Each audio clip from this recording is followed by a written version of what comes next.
झटपट पटापट एज्युकेशन आणि एंटरटेनमेंट म्हणजेच एडुटेनमेंट पाहिजे असेल तर आपल्या गप्पा गोष्टी आणि बरंच काहीच्या क्लिप चॅनल सबस्क्राईब करा आणि हो, पूर्ण व्हिडिओ पाहायला विसरू नका.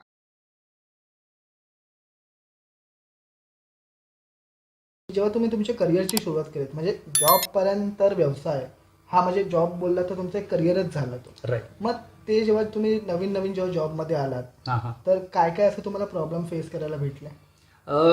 फर्स्ट ऑफ ऑल ज्यावेळेस मी जॉबमध्ये म्हणजे करिअरला ज्यावेळेस सुरू केलं, करिअरमध्ये आमच्या जी फील्ड आहे ती फील्ड खूप चॅलेंजिंग फील्ड आहे. त्याचाच कम्युनिकेशन खूप महत्त्वाचं आहे.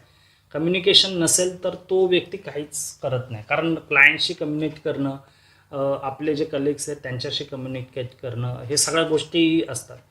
चॅलेंजिंग पार्ट त्याच्यामध्ये खूप महत्त्वाचं आहे की ज्यावेळेस तुम्ही कम्युनिकेट करता त्यावेळेस तुमचं प्रोनाऊन्सिएशन हे खूप महत्त्वाचं असलं पाहिजे. तुम्ही कोणाशी काय बोलता. आणि मला तर खूप प्रॉब्लेम होता की माझं पहिल्यापासून इंग्लिश खूप वाईट होतं कॉलेजपासूनच, आत्ताही खूप वाईट आहे. सो त्यामुळे चॅलेंजिंग पार्ट माझा पहिला तोच आला की मला कम्युनिकेट करायलाच खूप प्रॉब्लेम येत होते. ज्यावेळेस मी ॲड एजन्सी सुरूच केल्या त्यावेळेस ॲड एजन्सीमध्ये आम्हाला कम्युनिकेशनचा प्रॉब्लेम खूप यायचा.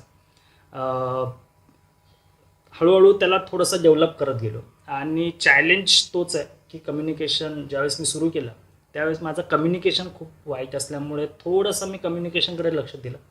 सो आता मी चांगले क्लायंट हँडल करतो. अच्छा, म्हणजे आता तुम्ही बोलू शकता की तुमचे स्किल्स डेव्हलप झालेत. ऑफकोर्स.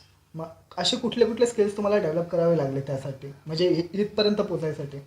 आजच्या मुमेंटला ज्यावेळेस आपण विचार करतो की आपल्या ज्या स्किल्स आहेत त्याच स्किल आपल्याला पुढे जाऊन डेव्हलप करावं लागतात. पण आपण लहानपणापासून ज्या स्किलमध्ये काम करतो, आता मी 7वीपासून जर काम करतो आहे चित्रकलेचं, तर माझा हात, मी जे चित्रकलेचं काम करतो ते हँडली वर्क करतो, हँड पेंटिंग्स करतो, तर ते मला खूप इझी जमायचं. तर ही पहिली स्किल जी माझी होती ती मी करेक्ट करून टाकली. सेकंड स्किल माझी होती कम्युनिकेशनची, ती मी करेक्ट केली. हळूहळू त्या स्किलमधून मला हे शिकायला भेटलं की जे आत्ताच्या ट्रेंड प्रमाणे आहे, सॉफ्टवेअर तुमचे खूप बेसिक सॉफ्टवेअर पण तुमचे खूप स्ट्रॉंग असायला हवे. तर ते सॉफ्टवेअर्स मी शिकून घेतले.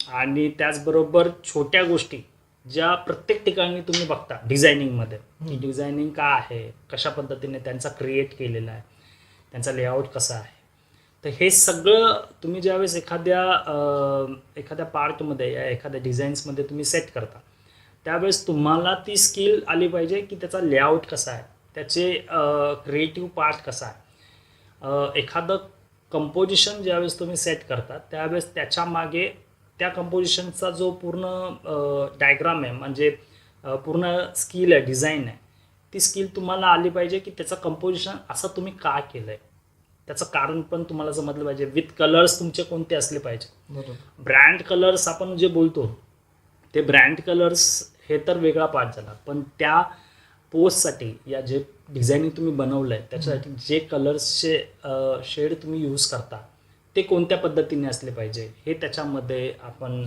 सेट करतो. सो हे सगळं तुम्हाला ज्यावेळेस जमतं त्यावेळेस तुम्ही चांगलं कम्युनिकेशन करून तुम्हाला क्लायंटपर्यंत ती चांगली डिझाईन प्रोव्हाइड करता येते. आणि त्याचबरोबर मग तुमचं म्हणजे माझ्या बाबतीत तर हेच झालं की कम्युनिकेशनच्या व्यतिरिक्त ज्यावेळेस मी पुढे स्टेप वाईज करत गेलो त्यावेळेस मला स्किल्स डेव्हलप कराव्या लागल्या ज्या लेआउट स्ट्रक्चरच्या असतात. आत्तापर्यंत खूप ठिकाणी ना एकच पॅरामीटर्स, लेआउट सिस्टीम्स आणि सगळं जो वर्किंग वापरला जातो तो तो फक्त मी आत्तापर्यंत करत आलो. पण नमन क्रिएशन ज्यावेळेस आम्ही सुरू केलं त्यावेळेस त्या ज्या पॅरामीटर्स आहेत ते जे वर्किंग आहे, जे एक स्ट्रक्चरिंग आपण तयार करतो त्या स्ट्रक्चरिंगच्या वरती जाऊन आम्ही काम केलं. आणि सो डेव्हलप झाल्यानंतर तुम्हाला समजेल की ते खूप वेगळ्या पद्धतीने झालं. तर मंडळी, हा तर फक्त ट्रेलर होता. पिक्चर अजून बाकी आहे. तर पूर्ण पॉडकास्ट बघण्यासाठी अँड स्क्रीनच्या व्हिडिओवर क्लिक करा.